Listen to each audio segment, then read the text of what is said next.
Hey guys, JP here. I'm excited to introduce a small project I've been lucky to be a part of with some of the coolest musicians and friends I could ask for. We've adopted the name the 8-Bit Boys, and we're just a small chamber group of both classical and jazz musicians, all connected by our appreciation for video games and video game music of all types. So just to support my group, and by extension the Actually Nothing cast, head on over to Facebook and just throw us a like if you could.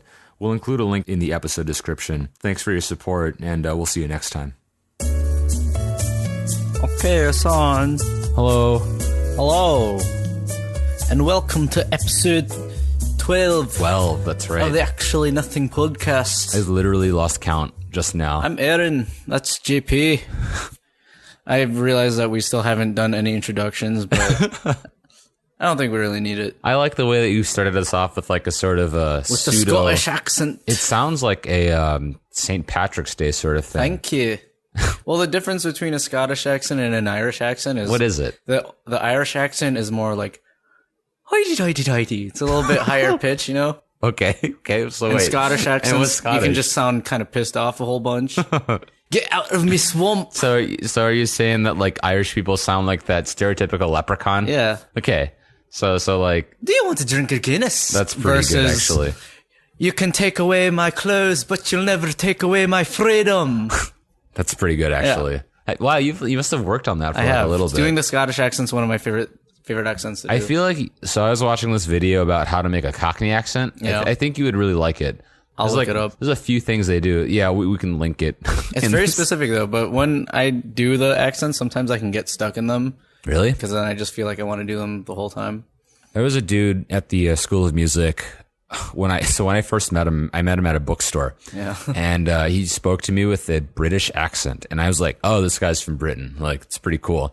And then I met him again and he spoke to me with a different accent. And I was like, the fuck? Like, that's the same concept that's the exact same concept that I had where it's probably an unethical human experiment, but I want parents to raise their kids with a different accent. And then when they hit like 12 or 13 or something, switch it off. Just switch it up and be like, hey, how's it going? I'm pretty sure that's why you don't have your degree in psychology, so nobody gives you money for that. Right? Wouldn't that be weird if your kids, like, as a child, you heard your parents speaking a British accent all their life, and then, I hit 13 years old today, and now suddenly my parents are American. It's going to be on r/advice at some point. Yeah. Reddit comment. So if somebody listening ever can have the means to do that, try it out and tell me. If anyone is ever so cruel, and to protect ourselves with liability, we would say, no, we're not telling you to do this. Yeah, but we're just saying it'd be really interesting for the world if you want to do this experiment. Primarily Aaron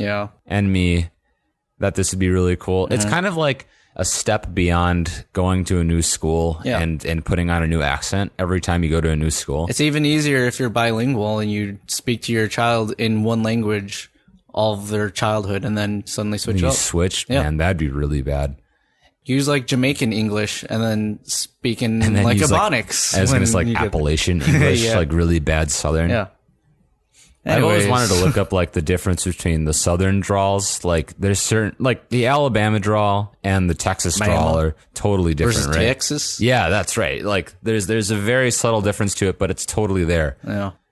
I'm more partial towards the Bama draw myself. Bama? Yeah. Roll Tide? Roll Tide. War Eagle. I don't really know what the Texas accent is. I think you did it pretty well just now. But that's all I can say. Oh, Texas? Is it Sandy Cheeks? She's from Texas, right? I'm guessing Sandy. I mean... I want to go home. Yeah. If you go to Texas, they all sound like that. Yeah. They all have a really bad falsetto control, and so it just goes up without knowing. Uh-huh. Anyways, there's our thing. Anyways, what a good segue by me. Did you say Subgate? Subgate. I sang a song, and that's the topic that we decided to pick today. I feel like if there's been one thread connecting all of our episodes together, it's bad segues into the actual topic of conversation. I worked really hard on those. If we had sponsors, my segue game would be on point, but we don't. That's right. Yet. Not yet. We did have that fake one the other time. Yeah. It's okay. We'll get somebody to sponsor us one day. Yeah, maybe. we'll have to pick our fake or our force fake somebody sponsor at today. gunpoint and be like, hey. I was gonna say if we just keep fake sponsoring things, maybe someone will pick up on it and they'll just be like, "Sweet." Yeah, like, you think that somebody listening will be like, hey, these guys are pretty funny, and they try to use your work. You know, on the off chance that like, you know, like something like Ziploc is listening to us, and then, you know, if we were to get sponsored, who do you want to get sponsored by? who would I want to be sponsored by? I want totally like IWC. It's okay. Well, that I was I thinking. mean, you said who do I want to be sponsored by? Okay. Are we talking ideally Ziploc? What's Ziploc? Like Like the Ziploc bags? Yeah, Ziploc bags. Why? You just want a bunch of plastic bags? It'd be easy to do it. You talk about like how good the product is But all the time. I mean, sponsors, they give you free stuff all the time. So wouldn't you want? Who doesn't need more Ziploc free bags? Ziploc bags? I mean, do you not want free Ziploc bags? I don't have enough food that I need to use Ziploc bags. I mean, maybe you're just not preparing your food well enough. Maybe, or I need to carry more of my belongings in Ziploc bags.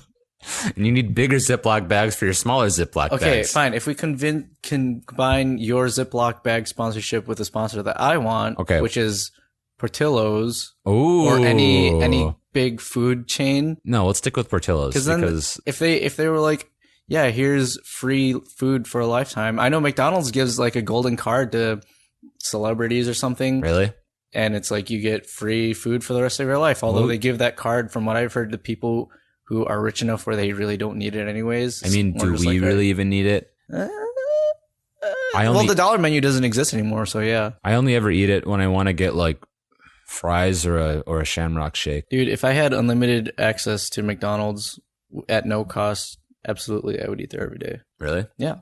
Because you're saving a whole bunch of money. I mean, and Super Size Me was a lie because it wasn't a total lie, but that's just if you just gorge yourself on the garbage food all the time. Seems like you're big fast food, Aaron. You're kind of like a shill right now for big fast food. Maybe I'm trying to earn the favor of all these other fast food companies. See, they're delicious. We would need Peter right here to talk about this, but he did a thing. TBK? No. So he did a thing where like, he had the app for McDonald's and they just kept reusing the promo codes. And I think there was like a period of 2 weeks where he got a chicken sandwich every day and they never like took it off. Well, that's on them. If because the app was like in its beta phase or something like that, or really young. And so they didn't like take it off when you used it. And so they'd frequently get like a chicken sandwich or something like that. Oh, well, you know what else uses frequencies? Great. Music. Yes. You like that segue? That was pretty good. Thank I you. mean, technically like, yeah, I would say it uses frequencies. I mean, we can get pedantic about it if you want, but yeah, I guess so. You know, if you turn your metronome up, oh boy. If you turn your metronome up as fast as it can go, it'll end up being a sound. Yeah, wow. Yeah. Didn't know that. Music fact. That's what I went to school for. Yes, the topic for today is indeed music. Mm-hmm. If we haven't made that obvious enough. No, they probably couldn't tell by all of our pointless rambling. You should make another like awkward segue into it. I already am out of segues, dude. You know what doesn't use segues? Music. Okay, fine. Let's go to the first point then. What are you listening to right now, JP? The classic question. Yeah, the very same question that we said you use when you try to introduce yourself to somebody, right? What are you listening to? Primarily just in terms of music. Yeah, because then it's not like, do you like music? Because who doesn't? I mean, there are people who don't like music, but like, they're weird. This is much more of a probing question. It gets people thinking. Yeah, so I'm probing you right now. Okay, it sounds sounds interesting. Let's pretend that I don't know you and I'm probing you, right? Okay, probe me. So, what are you listening to right now? Oh, hi, nice to meet you. Hi. What am I listening to right now? Anything. What I've been listening to most recently, I've been listening to a lot of harp music, actually. Harp. Oh, harp. Yeah. My roommate was, he turned me on to these albums by this woman who plays the harp. Her name is Valerie Milot. She plays all of these like harp pieces, like anywhere from like new music, like 21st, 20th century classical music by all these crazy composers to like, you know, maybe even Claire de Lune or all of like Suite Bergamasque by Debussy or even like some old Baroque music. So I've been listening to that lately. I've also been listening to Russian avant-garde music from the Soviet era. So in tangent to your paper that you've been writing? I mean, kind of. I just sort of found this, and it's all of these composers that I don't know about from the Soviet era. And I mean, for all those listening at home, the Soviet era for music, classical music in particular, was really, or actually, no, all arts in particular in the Soviet era was interesting, especially in the 40s for music, because they really wanted music to be part of their national rhetoric. And if you didn't make music that was in line with what they thought was like good for representing the state, then they censored you. Like you got blacklisted everywhere, or like even worse, you'd get sent to Siberia in a work camp. So like, just because they didn't like your music? Yeah, seriously. Like one of my favorite composers, Prokofiev, his like estranged ex-wife got sent to a Siberian work camp because of something like that. Jeez. Yeah, and so like it was a really serious time for artists and filmmakers and music and everything. And so like it's kind of interesting listening to Soviet avant-garde writers, because they're in that realm where they're like, "Ooh, we can't be too out and we can't be as like innovative as possible, but you know, we definitely want to try these new things out." And so I've been listening to like a bunch of Soviet music. And that's been pretty cool as well. Doesn't that mean that a lot of their stuff will sound the same if their creativity was being stifled? Yeah, in certain ways, but also like, you know, the creativity of man is kind of like endless, right? You can make as many things that are formalist or whatever, like Soviet nationalist is, but then there's, you know, lots of types of ways of like subverting that and getting through it and making music that's super cool and innovative without, you know, getting censored. Yeah. Isn't the Tetris theme song a Russian song? The Tetris theme song it's like a Russian folk tune, I think. Yeah. And that's another part of my studies that I've been listening to a lot of is Russian folk music and doing a lot of study on that. But that's like that'll send us down a really deep rabbit hole, and we can talk about that sometime else. Anything else that you're listening to then? On the flip side of that, I was just introduced to I think it's Earl Sweatshirt's album called Doris. I don't know who that is. Earl Sweatshirt's a rapper. He's really cool. The first time I heard him, he was featured on Danny Brown's album Atrocity Exhibition. And that's a great album for anyone who hasn't listened to this. And I listened to Doris all the way, like, you know, when I'm driving, and it's pretty good. I like it a lot.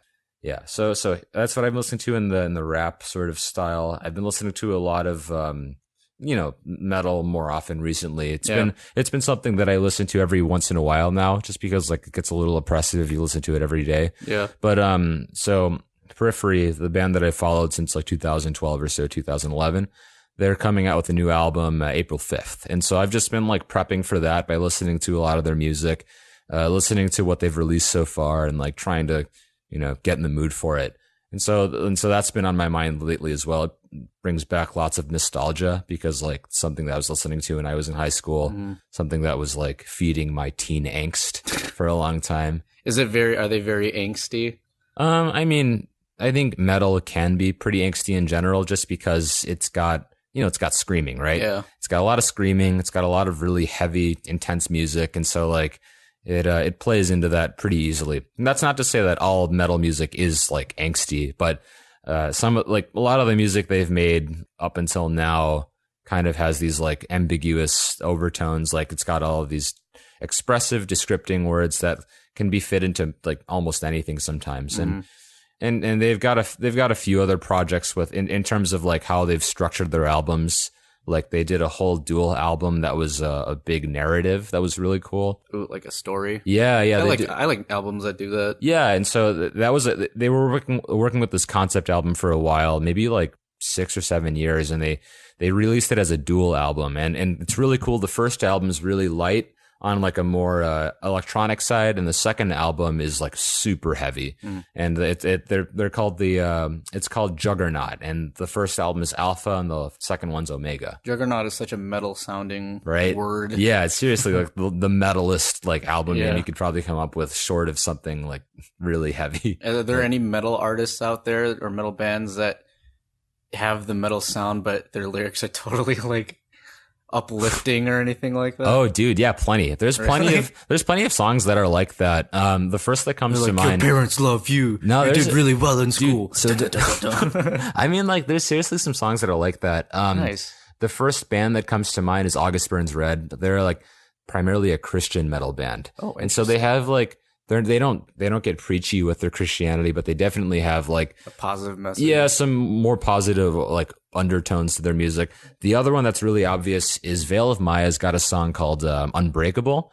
And it's like a really uplifting song, and you wouldn't think that it is from just listening to the music, but it definitely has a more uplifting like lyrical set to it. Like I think some of the words are like it's trying to show you that you're unbreakable and that your merit will show everyone wrong when they think you can't do it. Oh, wow. Yeah, it's like pretty Jeez, positive. Yeah, so empowering. Yeah, right. When I learned about that, I was like, oh wow, look at that! Like it's so nice. Somebody should write a children's metal rhyme, but with metal. Yeah, nursery rhyme. A mother goose, yeah. But metal goose. Yeah, something like metal goose. Oh, to add on to that, they did another album too it's called Matriarch, and all the songs are inspired by women figures in like cultural arts or like TV shows and books that have inspired them. And so they've got one dedicated to Mikasa from Attack on Titan. Oh, Attack on Titan. Nice. Yeah, they've got one dedicated to Daenerys Targaryen. Game of Thrones. Wow, I thought you were gonna say like historical women figures, not just like these are anywhere. I think these are awesome though. I think these are explicitly like pop culture references. Nice. I think the other one. Did you watch The Fifth Element? Yes. They have one called Lilu. Nice. Yeah, and so they did a whole album based on these like women figures, and it's called Matriarch. It's a good album. Cool. Yeah. All right, concept. Let's flip the question. What are you into right now? Before I said that I was into future funk, I still am very much into future funk. If anybody didn't listen to that last episode, basically it's just they're taking old 70s and 80s Japanese funk music, and then you put like an electronic beat over it, kind of the same vein as electro swing, where it's half sampling, half new producing. I don't know. I just really like upbeat music like that. Any specific artists from that? Moe Shop is one of the Can you spell that for us? MOE, like the name Mo, and Shop, SHOP. Really great artist. I think is a good starting point. Android 52 is a really good artist in that genre too. Or I think Macross 99, Macross something. I don't know. But there are whole channels dedicated to that. So if you just look at future funk, there'll be a whole bunch of stuff that comes up. And I mean, in general, you've really been into the funk sort of style, even before future funk. Funk and groove. Well, I mean, Jamiroquai. Well, we'll go back into that later, but Jamiroquai is my bread and butter for that. So I don't think there are any specific artists that I'm listening to because I'm not the type of person who listens to the same artist over and over again. I just like to change it up a little bit. It's more for me, I'll fall into genres.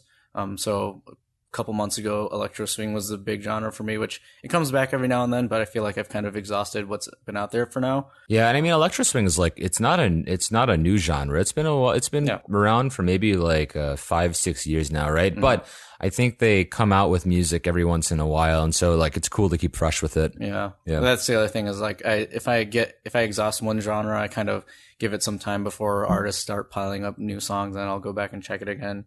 But rap and hip hop, I'm always looking for new artists. I mean, that's probably the most oversaturated genre, especially nowadays. And finding somebody who hasn't either done something that other people have done before, where lyrics are just sex, money, drugs, and if I don't get caught by lyrics, it requires the music behind it to catch me. And like otherwise, I'm just like it all sounds the same. But pretty much that. Otherwise, I think there's some cool like concepts behind how we perceive rap and hip hop nowadays. I think like the rhetoric that it falls only into like sex, money, drugs. It really becomes a popularized concept just because those are like things that are pushed on us to like indicate success a lot of the time. Yeah. And I think there are definitely artists out there who like go beyond that. But I think for many, because that sort of version of success is so like it's what we expect and what we're fed. It sort of plays into everything. Yeah. Sorry, it was a weird tangent, but just like that's fine. Yeah. That's a good point though, because like I said, that the only time I really get encapsulated by rap artists is if they do something different with it. Yeah. Like Lil Dicky, for example. Like he breaks the norm from. I mean, he still does sex, money, drugs, but he does it in a comedic way where a lot of his songs aren't the typical look at me, I'm cool. He makes like a narrative story with it, and Sure. his lyrics are pretty funny. Same thing with Watsky, Wonderful Watsky. Yeah. That's why I'm into him, man. because not only are they lyrically good and their music is good, but like it breaks the norm of that. Yeah. I mean, everyone talks about like the main rappers, like, you know, J. Cole, Kendrick, Drake, you know. Yeah. I think one part about them that really stands out most of the time is just their production style and how well they produce their albums and how well they can come out and make music that is just so polished and so clean that, you know, I don't know, there's something special about it. I mean, certainly those guys are talented on their own, but they're also backed up by the other biggest names in the industry. Absolutely. Like Dre and Jay-Z and all those other people. So yeah, but I think that also like helps to produce music like that that's super special outside of a lyrical concept as well. And that's not saying that their lyrical concepts aren't cool. They definitely have good lyrical concepts and a sort of poetry to how they handle their lyrics. But I think when the music also backs up their lyrics and isn't just there as like filler, because you hear that in a lot of music where it just sounds like filler a lot of the time. Like it's just a super generic beat, right? Yeah. Like a lot of times I'm like, I could have made this in Fruit Loops or something if I wanted to. Honestly, like there's a lot of songs like that, even like outside of that genre, like in the popular genre now with lots of electronic music, you know, you find similar tropes all over the place where most songs nowadays will have like a very similar figure that keeps it going. They'll have specific sections to the song that keep it going as well. And so it's always nice to hear, for one, at least for me, music that's acoustically driven, you know, made by instruments like that they have to play to get through it. And then also music that's not like falling into the sort of formulaic pattern that pop music tends to fall into. Yeah. Well, that's why I hate listening to the radio sometimes, because it's so boring. It's the same thing over and over again. But you know what's cool about that is I really believe that how we've, and especially you, have moved into like funk music. It's kind of like, because funk music finds a lot of its inspirations from jazz, right? And those inspirations are like pretty complex, and there's lots of different strands of jazz that have moved all over the place.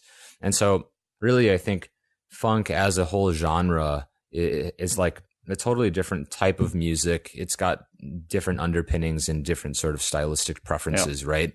And I mean, as popularized as a genre as funk can be right now, I think it's definitely one of those things that I like more than pop music in general, just because like it's got that sort of fun vibe and that fun comfortability that everyone likes, while also like having the potential for being a little bit more complex in different ways, and having the potential for artistry like outside of just a production agency. You know, you can go into that little bit of crossover where it does get mainstream popular, like Bruno Mars. Like he's probably the one artist that I can think of nowadays that's like a AAA artist, but he also has that bit of funk, and people sort of be like, oh, I wonder if there's other music that's similar to this. And then you can go down the rabbit hole and find more underground artists. And then the other thing that I like about funk is, while a lot of people predominantly think of like American funk, you know, like 70s, 80s, like there are totally other countries that have taken that too. Like there's Brazilian funk, which is really awesome. I'm still kind of delving into that. See, I've never heard of that. Yeah. And Japanese funk, super, super good. And like future funk, like I just said. But I've been going back to some of their older stuff, and like that's all of it's super cool. So yeah, and I mean, like, especially in some of those areas where jazz is disseminated, especially Japan and Europe, where jazz is super popular, like it's to no surprise that those brands of funk have like developed in similarly like complex ways and in different ways, right? I just like music that I can dance to, and it's always upbeat, so it's always a good time. Yeah, funk music definitely has some sort of like funness to it, right? And in the same vein that a lot of people just listen for the sake of like enjoyment, and that can be whatever people want to listen to. Like, I think for me, definitely like funk music has that sort of enjoyment quality without being too, I don't know, I don't want to say basic, because like music is whatever for everyone. Yeah. But it definitely allows for those little things, those little intermusical things to happen in a more subtle ways, right? Let's roll into the next question then. What are your favorite bands or artists or composers? My favorites, huh? Yes, your cream of the crop. Oh man. You can have one, you can have three, if there's any specific I have a ones. bunch of favorites that go like into multiple genres. I think like with composers in terms of classical music, it's really hard to like just label a few. The ones that I always go back to as being like perfectly my style, though, in terms of classical music. And this is actually good. I had this question today. I was talking with a cellist friend of mine, and we were talking about what we like to listen to and what music embodies our personality the best. Nice. For me, like my favorite composers would have to be Prokofiev, who's a Soviet era composer. He lived from about late 1891 or so until 1953. And then the other one is Scriabin, and Scriabin's really cool. He the dude is wild. I'll tell you about him in a second. But he lived around the same time period, but he died in like a little bit before, actually, like 1870 to 1915. Mm-hmm. But so they occupy different types of Russian music, and the thing about it is like the first guy, Prokofiev, like there's a lot of different things about him, but my favorite thing about him is that he was writing in a time of like Soviet oppression, right? And so he had to conform to specific norms, but he does a thing where he inserts like wrong notes into it every so often, and they come off as being really jarring and really harsh to the ear. But if we think about like how that music was working in that time, he writes music that's really structural and based on like all the strong academic learning that you learn about in music, like certain types of forms, like sonata form or symphonies have specific forms. He uses all of them, and then he inserts these little incorrect notes everywhere. And because they're not what you're expecting, he's subverting your expectation. And so in the same way that like he's rebelling against like old classical norms, he's also rebelling against political norms, because he's like doing the things that they want him to do, but also like going against them in really subtle ways, right? And so I've always liked that about him, and his music is just the perfect mix for me of like structured and just super weird. Mm-hmm. And then Scriabin especially has his music has got like this weird mystical quality to it. Important to note is that when he was like, I don't know, like maybe 15 or 20 years after he was born, he like kind of went wild. He went crazy. He wrote this poem where he thought he was like God, and he thought that he was no, seriously, man. Really? Like, this poem is about how he looks at the star, and then he jumps towards the star, and then he consumes the star, and he becomes it. Sounds like he's just on a bad acid trip. No, seriously. I mean, you might think he was, because like of all the stuff he did, dude. Like he wrote a piece, and he vowed never to have it like recorded or played because he was afraid it was filled with demons. Oh, and then he wrote a second piece to purge the demons from that music. Wow. Yeah, and even more, like some of the last music he wrote was about the end of the world. Like he wrote a piece called Vers la Flamme, which means towards the flame, and it's just about like the death of all things and the purging of humanity in fire. And then the last piece he wrote was called the Mysterium, and he believed that if you played this music, which would last 2 weeks at the base of the Himalayas, you had a whole light show, and you had scents, and you had all of these like two orchestras and two choirs, that the world would kind of like collapse, and all of humanity would be replaced by higher beings, as he called them. Wow. Yeah. That's the most specific setup ever. No, seriously. Dude was crazy. And like, it plays well into like the turn of the century, like Russian ideology, where everyone got kind of mystical and everyone got kind of super spiritual, but in a mystical sort of way. Like he's extra out there. Yeah, he's really out. But so I've liked his music because the music definitely suggests like not like a really otherworldly sort of property to it. And it's kind of like trying to search for this mysticism in music, and that's like, I don't know, it's pretty cool to me. Interesting. So that's like classically what I think is my favorites and what I always like to listen to regardless of anything. Yeah. Anything in other genres then? I mean, like in other genres, I don't know if I have favorites. I have like relative local favorites that I like to listen to. Okay. Like I was saying before, like I listen to Periphery pretty much a lot. A lot of, Veil of Maya is good as well. Yeah, those have been like my mainstays, like what I tend to gravitate towards all the time. Let's see, like in terms of older music, I really like Led Zeppelin. I love the Beatles too. Classics. Like, yeah, classics are always good. They never fail me. I like Rush a lot as well. Same. Yeah, right. Rush is like super cool. Good. What else? I don't know. Kendrick is always good. Kendrick is super like his music is always really fresh, especially like at right times. Like I'll listen to that frequently and like go through an entire album. If you haven't listened to the albums like on record, you really got to do it. like come over sometime to my Do you my have them? apartment. Yeah, we have 2 of them on Nice. record. And we just like listen to them every once in a while. Sick. Yeah. What about you? Like, what's your so if you could pick like favorites in like multiple genres, things that you can always count on as being like good, something you'll enjoy, what do you choose? That's pretty easy. Well, favorite band of all time, as you know, and I said earlier, Jamiroquai. Yeah. Can you describe Jamiroquai to us? Everyone, one of the things that people mistake a lot is that the guy who sings, his name is not Jamiroquai, it's JK. Jamiroquai is just the overall band with JK being the main singer. Do you know where the word comes from? Jamiroquai? Yeah. I don't know the origins of it. I should probably look into that a little bit more, but they're funk, but also like orchestral funk. I don't know. I guess that's how you would describe it. When you say orchestral, do you mean like they incorporate an orchestral setting every once in a while? Because the band, it's not like a 4-5 person band. Like it's him and an entire huge, sometimes orchestral band backing him up. Yeah. Damn. If you've ever seen some videos of his live shows, like it's a huge setup for that. But that makes sense though, because like a lot of his music seems really based in that sort of like disco. Yeah, disco is probably the other words that I would use to describe. Because I mean, Canned Heat, you hear the strings or virtual reality, like all the strings are in the background. That's true. But funny thing with him is that the first song that I heard from him or them, Canned Heat, was in my favorite movie, which I'm pretty sure is a large reason for why it's my favorite movie and favorite song. Yeah. Napoleon Dynamite. For anyone who doesn't know or doesn't remember, the song that Napoleon dances to at the end of the voting is the Canned Heat. That's my number 1 favorite song of all time.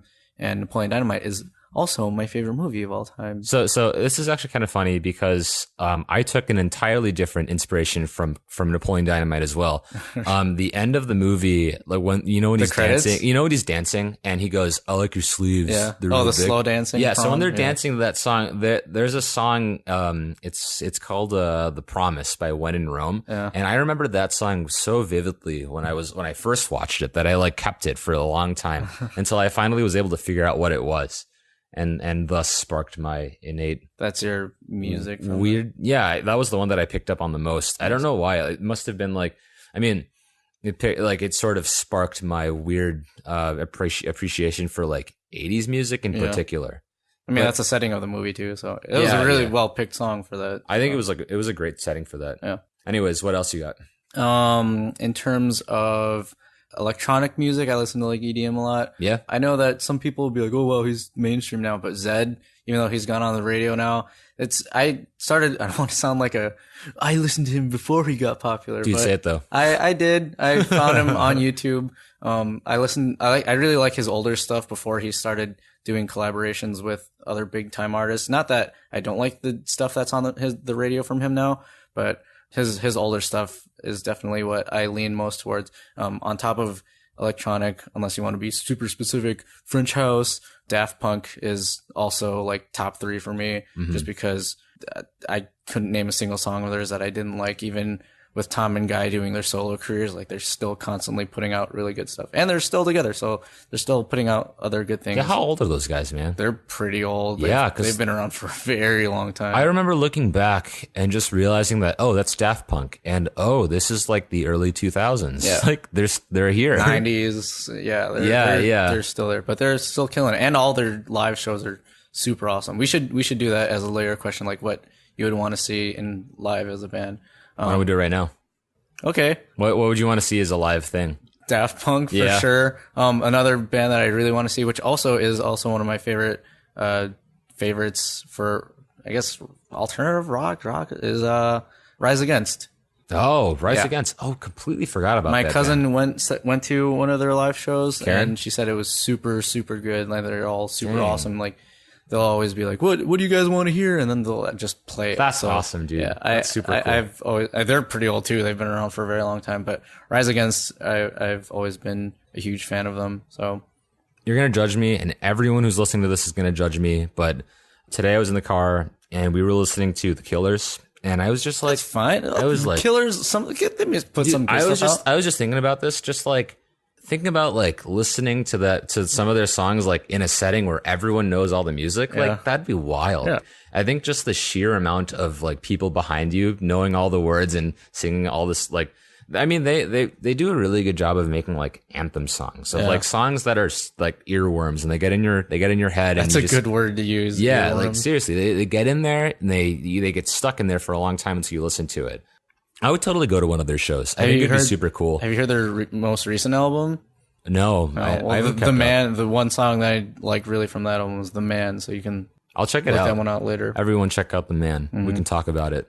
So, are we doing like living artists? Because there's like plenty of artists who I'd want to see like from a long time ago. Like if the option were available, I would have loved to see. Yeah, fine. Let's do any artist, anybody that you would like to see live. Okay, like gotta say Beatles live. Okay, Beatles live would have been something crazy. Michael Jackson live. Oh, for sure. Also would have been like something insane. Not only was he a great musician, but like he was a showman. Yeah, first and foremost, like he's a performer. There was a video that I saw recently. It was Michael Jackson's Super Bowl. Yeah, I watched that halftime show. Okay, where he just stood there for like 3 minutes. So the coolest part about that is that they open up. I think they start off with like Billie Jean, and it's like a cut Billie Jean where he's like he opens up and he's like does a move on like one end of the stadium, and then another part of it happens and he does a move on the other side of the stadium. And then everyone looks in the center and he does it again, except it's him that time in the middle.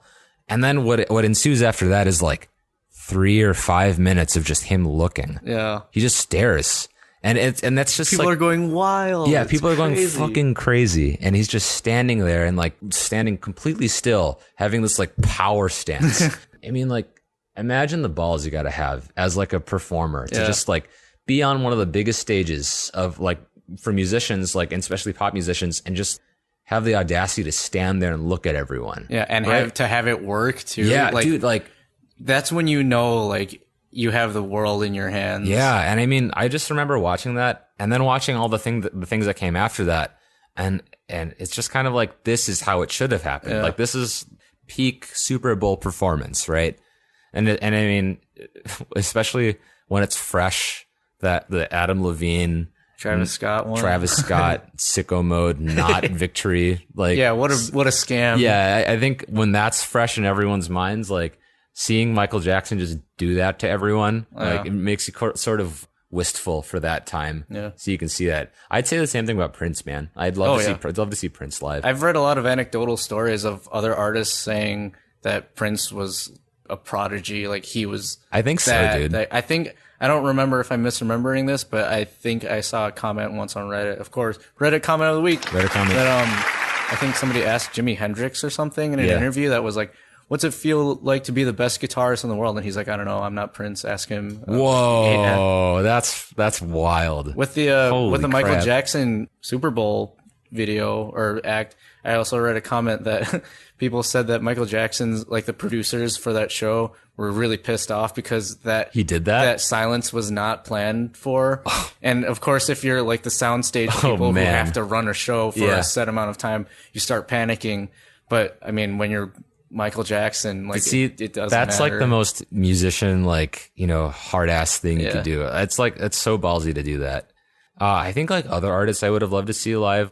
I would have loved to see Zeppelin live when they were doing things like that. Would have been surreal to watch that.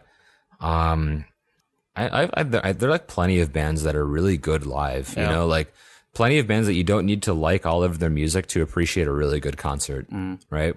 Who would you see? Like anyone? I mean, there's going to be some overlap. I said Daft Punk. I said Rise Against. Of course, I would go to Jamiroquai concert just because they're my favorite. I've heard Tenacious D is super awesome live. I don't doubt it. I mean, Jack Black tends to be very like charismatic and a good lead for anything. Yeah. For me, I think not only is it that if I like the songs that I'd go to see them live, but it also depends largely on their performance. Yeah. Because I'm sure there are a ton of artists out there that in the studio they can put out song after song, but live performance they'll just fall flat. Yeah. And for me, if you can perform live at Train, if you can perform live equally as well or better than you do on your recorded stuff, then that's when I know that you're the real deal. You know. That's important though, because like there's plenty of musicians out there who are really good recording artists, but like definitely have issues with performing. And to be a good performer is a totally different skill set. Yeah. You need to have presence, and you need to have like a way with like groups of crowds of people, right? I think the last person, not the last, but if I could tack on one more that I would like to see, if I could, we all know about Beatlemania, right? Or even Elvis mania, where people went crazy to go see Elvis. Yeah. They like there are videos of girls just like full on bawling their eyes out because they're like, oh my god. The original person of that was Franz Liszt. Actually, he was an Austro-Hungarian pianist from the mid 19th century. People went crazy for it. There's actually a condition that doctors termed for the time that was called Lisztomania. No, seriously, and like women would go crazy for Liszt, and like there's all these stories of like people getting Liszt's sock, or like getting all like, I don't know, a button from his shirt. So he was the original, I'm selling my random item on eBay for $1 bajillion. Seriously, like one of the first really, really, really prolific musical artists that people just flocked to go see in the 19th century. Because I mean, if you think about it, before then, music was so because it was so heavily based on performance. If you didn't have a dedicated like team that publicized for you well, like I don't know, you couldn't do very much. Mozart was super well known, and he like was known as a prodigy and toured all over like Europe. But I don't think he had the same sort of, he didn't afford the same like fangirling that Liszt got. Right? People like went sick over Liszt. Yeah, they want a showman to a performer, not just a musician. And if I can add to this, there's like an anecdote where the dude, he goes out and he drinks a lot one night, and then he wakes up and he's still drunk the next morning, plays an entire concert and just rips everything. Nice. So if that's like any indication of like what a true rock star, the level of rock star that this guy was. And then of course it's funny, like later in his life, he became a monk or some sort of like Catholic priest. Yeah. And he got really religious and did all these weird things. But otherwise, I would love to see like what he could do and see what his music was about and see if the hype was real. Sounds like a pretty good time. Yeah. There's a question that came up, at least for me, I was thinking about it when we were talking about this. Oh man, you know what? I totally lost it. I thought I could just recall You want to do the favorite genres question then? Yeah, let's go to the favorite genres question. What are your favorite genres? See, I think this question's kind of unfair because I think music in general can accompany different moods, and genres have specific places in our lives that work in different ways. You know, like I think just based on my profession and just based on what I do, it'd have to be classical. And I mean, classical covers like so much music actually. Like if we think about classical music as being all instrumental music that isn't rock music or pop music, electronic, or anything like that, then it really covers like upwards of 10 or 15 genres in total. But so I think that would be like mine, but also I feel like when I'm in certain moods, certain genres work best for me. Like when I'm feeling fun, funk music. Like I want to listen to funk music. Anything super upbeat, disco music is good for me. 80s dance music is great for me when I'm in a good and fun mood. When I'm feeling really sentimental, old 2000s music. So like Backstreet Boys. It's different. I'm thinking more like All American Rejects. My Chemical Romance. Nice. Yeah, that's right. Early Green Day. Okay. Yeah, stuff like that gets me in it. Stuff like Reliant K, if you remember them. Yeah. And then like if I'm feeling really angsty, you know, it's either rap or metal, like something to get me angry, feeling angry about specific things. Punch things. someone and you just put that on. You know, when you feel oppressed by the man, you just want to throw on some Rage Against the Machine. That's right. Oh, dude. Or some System of a Down. There's a video that we should all be aware of.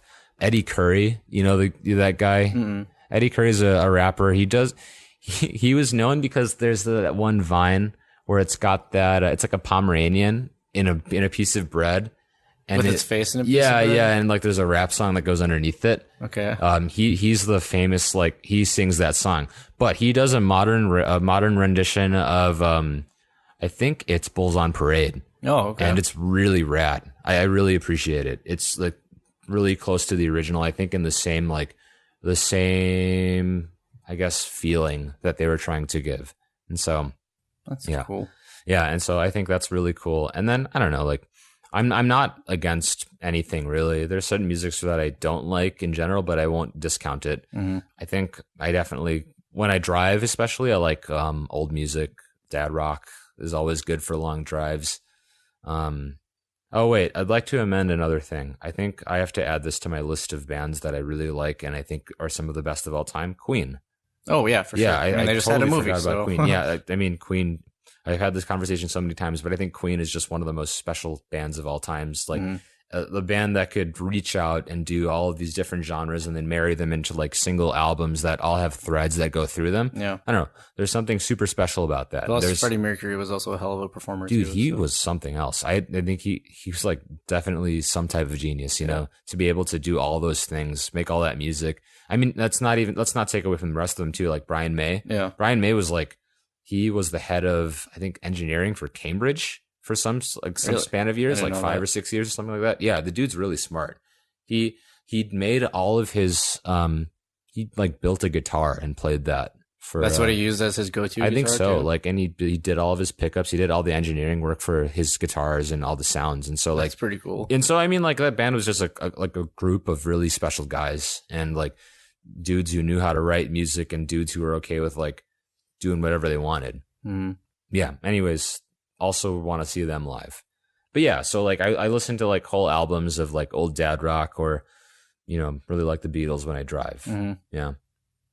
For me, yeah, favorite genres, future funk, like I said, electro swing, like I said. I'm the same boat as you, where it's sort of a depending on the mood type of thing. Usually, I don't tend to listen to music if I'm just hanging around at home, unless I'm doing some sort of menial task, and then I'll just kind of throw whatever on. But if I'm driving somewhere, yeah, I'll tend to put on, depending on the location of where I'm driving. If it's so like, like seriously, if I'm going to play volleyball or something, I'll play music that gets me hyped up. If I'm going out to like a party or something, I'll play more like hood rat shit and like, you know, like all of our D-Gen music, all of our rap and stuff. Man, sometimes I gotta listen to like, when I'm really feeling against the world, I want to listen to, I listen to like some rap that's like really anti-establishment. Yeah. Sometimes like that's just really potent. And it's like when it's done well, man, it gets you. I like going into alternative rock too, like older alternative rock. Yeah. Foo Fighters. Yeah. As much as people like to meme Nickelback, some of their stuff's honestly like not bad. Can't say the same thing about Creed, but but yeah, some of those. That's to confirm that we are actively shaming all of you who like to listen to Creed. Yeah. Unironically. Yeah. Oh yeah, that's the other thing. If you want to do a fun experiment at home, just sing every single song that you want to with the Creed voice. Yeah, and I think Aaron, one of his underrated talents is being able to do a Scott Stapp impersonation really well. Yeah, you do a good Scott Stapp and then a good what's the Pearl Jam impersonation too. What was the one? I need to remember what the one song is that I always did the Pearl Jam. They did voice. Even Flow. Yeah, but I mean there was a specific song that I always that's right. did that voice too. Hey, actually nothing. Future Aaron here. I remember the song. It was In the End by Linkin Park. Here's how it goes. I tried so hard and got so far, but in the air, it doesn't even matter. I had too far to lose it all. But in the air, it doesn't even matter. But you know, I have video. I've got video of that. Of me doing that? No, actually, I think it's of Peter doing it. Nice. Of Peter. Yeah, we'll have to bring it up sometime. Yeah. Oh, would you consider, video game music, I guess, is a genre? Absolutely, dude. Yeah. I mean, I run a group where we play video game music and we record it. We'll link it in the channel next time we can, but we're called the 8-Bit Boys, and it's basically just soft plug. Yeah, soft plug. But essentially, we all came together over our love of video game music. You know, we all played different games. I played a lot of Pokemon and I really like that music. We have a guy who played a lot of Zelda, and so he's arranged all the Ocarina of Time, Wind Waker, all that shit, all into a friendly format for us to play. And that's pretty crazy. We've got like one of the other guys is really into old school N64 games, old school Mario, and so that's all been arranged. We even do like the Me channel. And I think like video game music is in it, like should be considered its own genre and its own self-sustaining genre, because like if you think about it, in the same way that movies are super dependent on music to give atmosphere and give specific feeling and emotive qualities, it's the same thing with video games. You couldn't say that your favorite video games are the same without their iconic music, right? You know, that boss battle that's super tense, or like that one, you know, or even that one quest that has that driving sort of characteristic is the way that it is because somebody put lots of time and energy into trying to create music that was evocative of that specific feeling. Yeah. And so I think like video game music is super special because it encompasses that space, and like, you know, why not call it something of its own merit? Yeah. I think because it goes hand in hand with the fact that it's tied to a video game, another form of entertainment. That's also partially what makes it so special. Like you said, with movies, the audio makes up half of the package. Yeah. Or with movies, we can roll this into this radio, video game classical movie topic if you want. But with video games and movies, if the audio isn't on par in terms of quality with the video that you're watching, then like half of the magic is gone. If you watched, I don't know, Jurassic Park without the theme, or any of the Star Wars movies without the classical John Williams score, they would lose a lot of the oomph and the love that has been brought to those specific series. And you know, like a good filmmaker will always want to use music effectively. It's always going to be like a tool, another utilized tool that we can make into a more, I guess, what's the word I'm looking for? Like a more convincing narrative.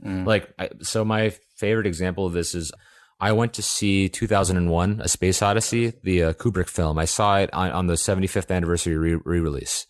And is it 75? No, 50-year re-release. Sorry, way out of but they did it in a theater, and I think if anyone who knows the movie is like just.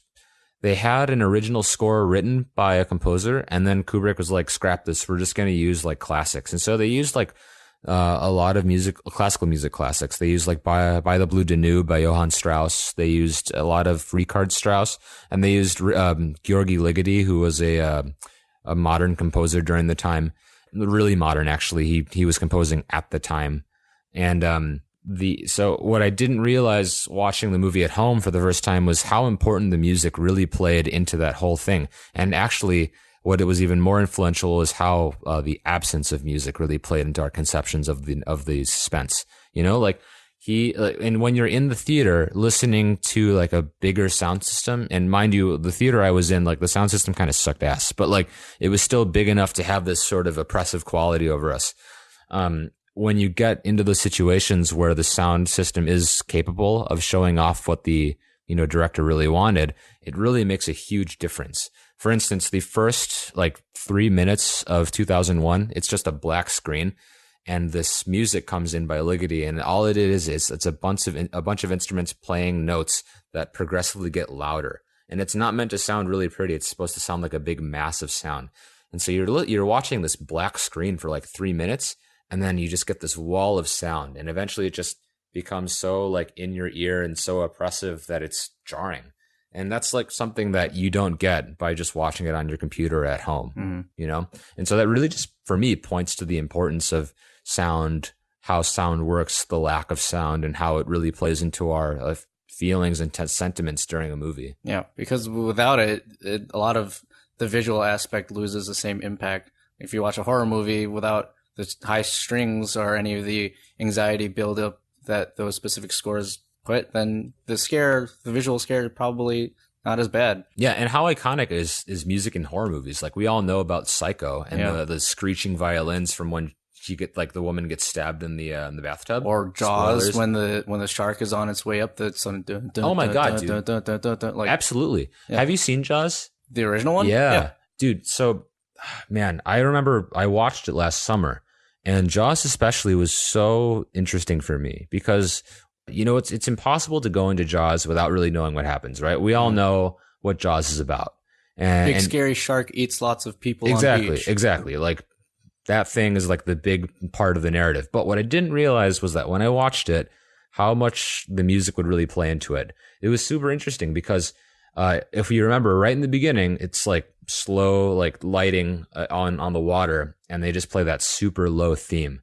And I remember watching it preparing myself, being like, oh, this will be nothing. I've got this. And then hearing that theme for the first time. And I was like, I'm scared. Like right off the bat, I'm freaked out about this. That's the earliest example I can think of music having, or music being such a huge part of the experience as a package. So. And I think for a lot of people, in all of these genres, like video games or movies, there's a certain aspect that the music becomes emblematic of the movie itself, right? Like who doesn't think of the Star Wars theme when they say Star Wars, right?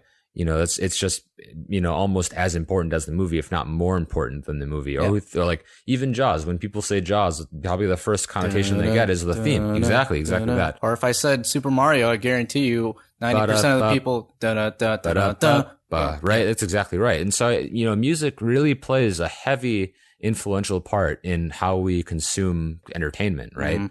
And this brings me up to a different point with how we view music, especially since like when we listen to music, a lot of people will put on music as background for a lot of things. And I'm guilty of this too. Like if I'm, cleaning the house, I want music on. Or if I'm driving somewhere, I want music on. Or if I'm doing something menial, I want music on. And it's interesting that we say that because we're sort of relegating music into this point where it's primarily background, right? It's there to fill space while we do something, not for us to listen to sometimes. And everyone's guilty of that. I think where we put it on and we're not listening. And it's sort of a disingenuous way of going about listening to music, right? Because like music is meant to be listened to and enjoyed in this weird, abstract, ambiguous way. And so I think when we think about music, as purely entertainment, we basically rob it of its real value. And in the way that we were talking about music recently with music or with movies, music with music. Music with music. There's that for the day. The music in movies and how much value it really adds and what type of like emotive connection it creates with us. I think we really have to give credit to music as being an integral part of how we get through the regular things, right?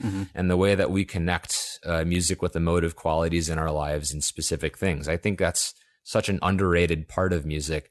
And part of why we only like give it the status as being entertainment or escape is because like we kind of give it that all the time. Like we're only using it as escape and not as a way of like exploring different ways of perception or like in different ways of expressing complex emotions. Rather, it becomes an accompaniment to how we do everything else. Yeah.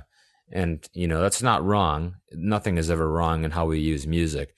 But, I think there's definitely ways that we can understand music to be a lot more in depth and a lot more complex than just entertainment, right? As you can say, certainly there are music that's meant to be background music and that's serving a specific purpose. But I think your point goes more to when you're listening to music that was meant for like active listening, right? Yeah. And I mean, technically, I do it all the time where I'll just put on an album and I'll just like, quote unquote listen to it while I'm cleaning, and I'm not really listening to it. I'm like checking in and out while I'm doing something menial to fill the space in between my like doing something. I do the same thing. Yeah, and I think everyone does that, and that doesn't mean it's wrong. Like we're not taking any sort of weird high ground, but I think it definitely like takes away from the overall value of a musical listening by relegating it to be background. Right, because I don't think music when it's created is meant to be background, right? Like anything we can create, like if we made a song, I don't think we'd be offended by it being background. I think we'd love it that someone's listening to it. But also, I think the intention is that you listen to it critically, right?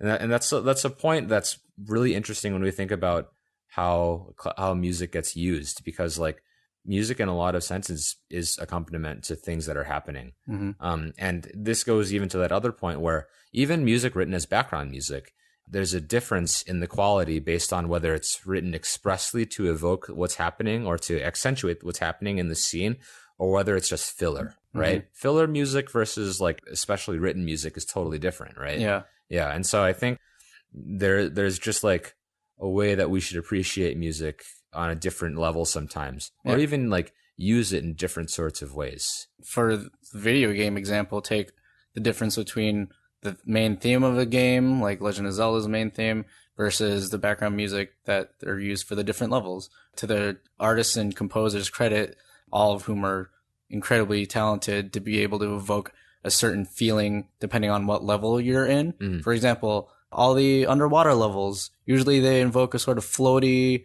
feeling, like Super Mario and the